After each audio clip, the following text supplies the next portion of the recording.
Have you ever wondered what makes a person unstoppable? Is it luck, talent, education, or is it something deeper? Something forged in pain, in rejection, in hunger. What if I told you that somewhere, right now, a barefoot boy is selling water in traffic, but in his mind, he's building empires that while you scroll through social media, someone else is scrolling through code, learning, growing, planning to change their life forever. You see, the greatest stories don't begin in comfort. They begin in chaos, in places where dreams are mocked, and survival is a full-time job. This story you're about to hear is not just about money or success. It's about transformation. It's about how pain becomes purpose, how loss becomes legacy, and how a boy who had nothing became a man the world now watches.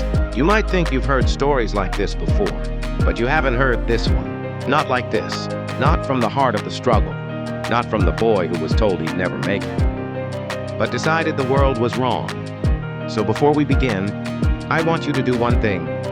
Think about where you are right now and where you could be, because after this video, you might never look at your excuses the same way again. This is the story of Elijah James, and it starts at the bottom. He grew up in poverty. Now he owns a billion-dollar company. A rags to riches true story. From the dirt roads of poverty to the towering glass buildings of power. This is not a fairy tale. This is the real story of Elijah James, a boy who had nothing but a dream and turned it into a billion-dollar empire. He grew up barefoot, hungry, forgotten by the world. But today, his name is on Forbes, his company is on Wall Street, and his story might just change yours. Elijah James was born in one of the poorest slums in Lagos, Nigeria, a place where survival was the goal, not success. He lived in a one-room shack with his mother and 5 siblings. His father? Gone when Elijah was just 2. His mother did everything to feed them, selling tomatoes, carrying goods in the market. But most nights they went to bed hungry. Elijah wore torn clothes, walked barefoot to school when he could afford to go. But even in the middle of suffering, there was a spark in him. By age 9, he was selling sachets of water in Lagos traffic just to make a few coins. Every day, he'd dodge reckless drivers, just to sell enough to bring home rice. But while other boys played or fought, Elijah watched. He studied people, how they spoke, how they bought things. He was poor, yes, but he was also learning about business, about survival, and about himself. At night, with no electricity, he'd sit under a streetlight with a torn notebook, scribbling ideas. Dreams too big for his world. Elijah was determined to get an education. Even if he had to sneak into classrooms, which he did, he would hide behind doors and listen to lessons. One day, a teacher caught him, but instead of punishment, he gave him a chair. That teacher became Elijah's first mentor. He gave him books, encouragement, hope. Elijah devoured everything he could read. Math, science, business, anything. Then at 14, he entered a science competition using scrap metal and old fan parts. He built a working fan, powered by batteries. He walked 10 kilometers to the event barefoot. And he won. It was the first time someone clapped for him, the first time he felt seen. But while the world saw a spark, life still had battles to throw his way. At 17, Elijah's life changed again, painfully. His mother, the only support he had, collapsed one evening. There was no money for a hospital. No one to help. She passed away the next morning. Elijah was shattered. With no money to bury her, he sold everything he owned. His books, his clothes, even his only pair of shoes. At her grave, he made a promise. I will not let this be the end. I will build something. I will rise.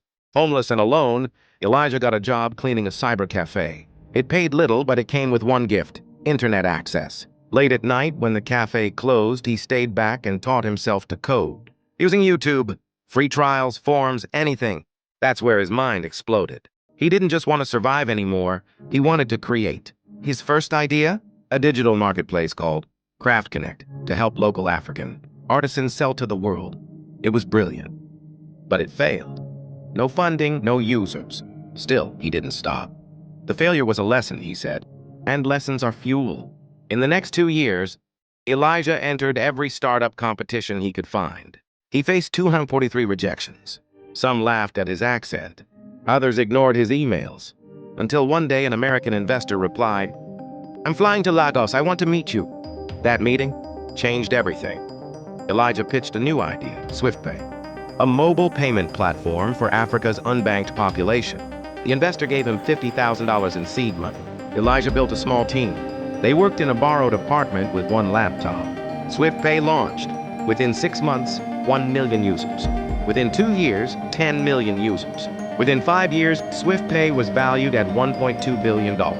The boy who once begged for bread now owned $1 billion company.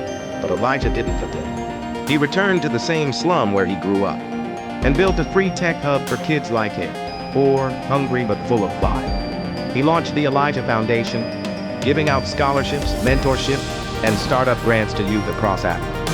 He became a TED speaker, a global name, but he never let the money change his mission.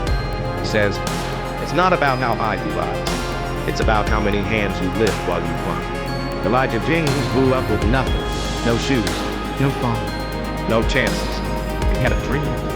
He fought for it every day, through pain, through loss, through doubt. And now, he's proof that it's not what you start. It's where you decide to go. So if you're watching this from a small room, a broken home, or a hopeless place, let this story remind you, you are not stuck. You are being shaped. Stand up, start where you are, and build your future. This story?